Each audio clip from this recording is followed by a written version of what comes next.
فرعون نے ایک بار خواب دیکھا کہ اس کا تخت اوندھا ہو کر گر گیا، اس کا تخت پلٹ گیا۔ فرعون نے کاہنوں سے اس کی تعبیر پوچھی تو انہوں نے بتایا کہ ایک ایسا بچہ پیدا ہوگا جو تیری حکومت کے زوال کا باعث ہوگا۔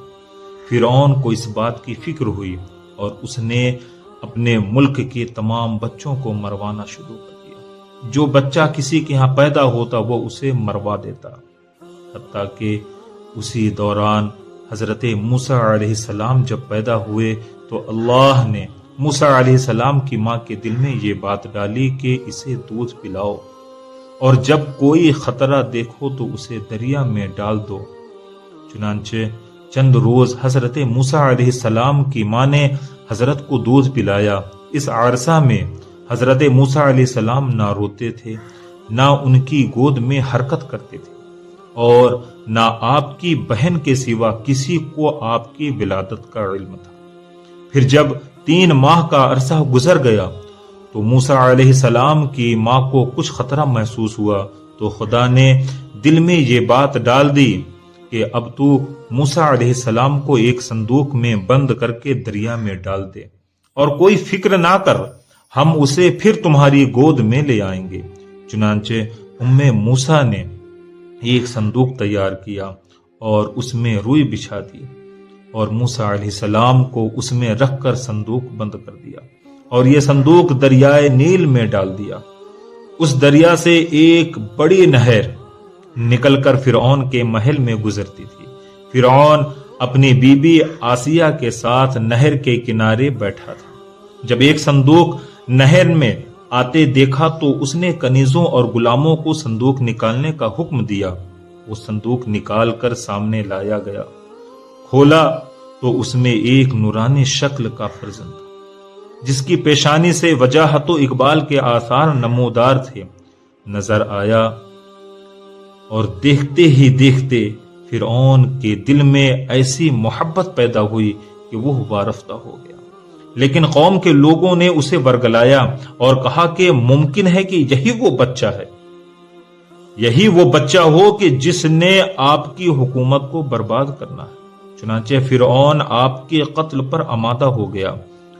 تو فرعون کی بیوی آسیہ جو بڑی نیک خاتون تھی کہنے لگی، یہ بچہ میری اور تیری آنکھوں کی ٹھنڈک ہے، دیکھو کتنا پیارا ہے، اس کے چہرے سے دیکھو کیسے نور ٹپک رہا ہے، کتنا روشن چہرہ ہے، اسے قتل نہ کر، کیا معلوم یہ کس زمین سے بہتا ہوا آیا ہے، اور تجھے جس بچہ سے اندیشہ ہے، جو بچہ تیرے تخت کو برباد کرنے والا ہے، جو بچہ تیرے تخت کو الٹ دے گا، تجھے جس کا ڈر ہے وہ تو اسی ملک کے بنی اسرائیل سے بتایا گیا۔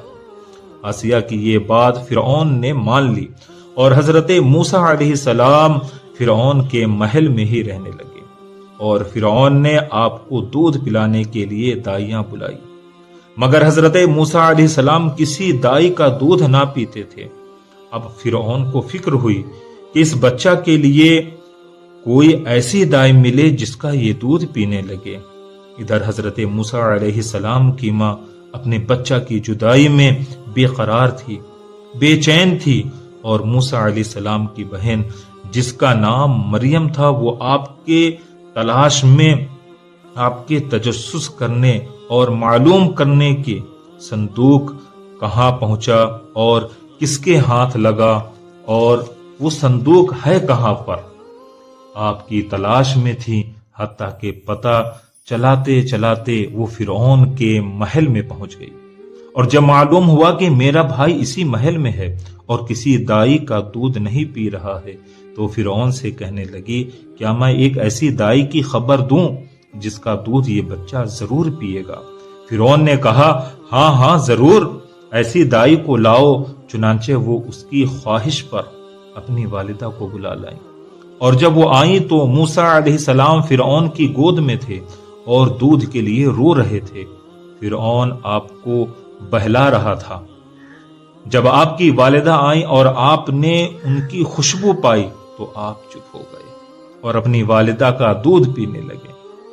فرعون نے پوچھا، تو اس بچہ کی کون ہے جو اس نے کسی دائی کا دودھ نہیں پیا اور تیرا جھٹ سے پی لیا؟ آخر بات کیا ہے؟ تم ہو کون؟ کیا اس بچے کو پہچانتی ہو؟ کیا تم اس بچے کو جانتی ہو؟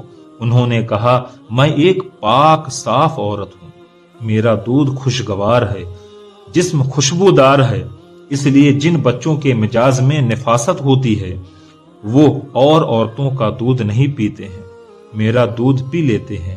فرعون نے بچہ انہیں دے دیا اور دودھ پلانے پر انہیں مقرر کر کے فرزند کو اپنے گھر لے جانے کی اجازت دے دی۔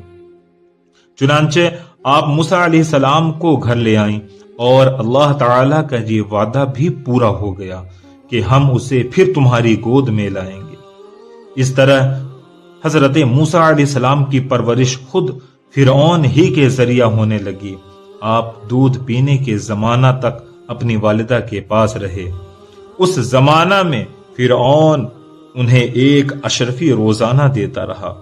دودھ چھوڑنے کے بعد حضرت موسیٰ علیہ السلام کو فرعون کے پاس لے آئیں اور آپ وہاں پرورش پاتے رہے۔ ناظرین کرام، اللہ تعالی بڑی قدرت اور بے نیازی کا مالک ہے کہ موسیٰ علیہ السلام کو خود فرعون ہی کے محل میں رکھ کر ان کی پرورش فرمائی، اور موسیٰ علیہ السلام نے اپنے بچپن میں کسی دائی کا دودھ نہ پی کر اور اپنی ماں کو پہچان کر انہی کا دودھ پی کر یہ بتا دیا کہ نبی بچپن میں بھی ایسا علم و عرفان رکھتا ہے جس سے عوام محروم ہوتے ہیں۔ انبیاء کو اپنی مثل بشر کہنے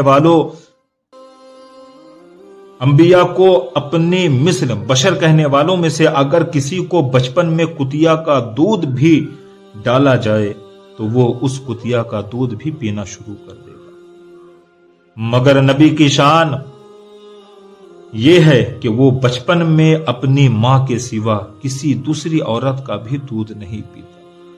پھر انبیاء کے مثل ہونے کا دعویٰ کرنا کس قدر جہالت کی بات ہے۔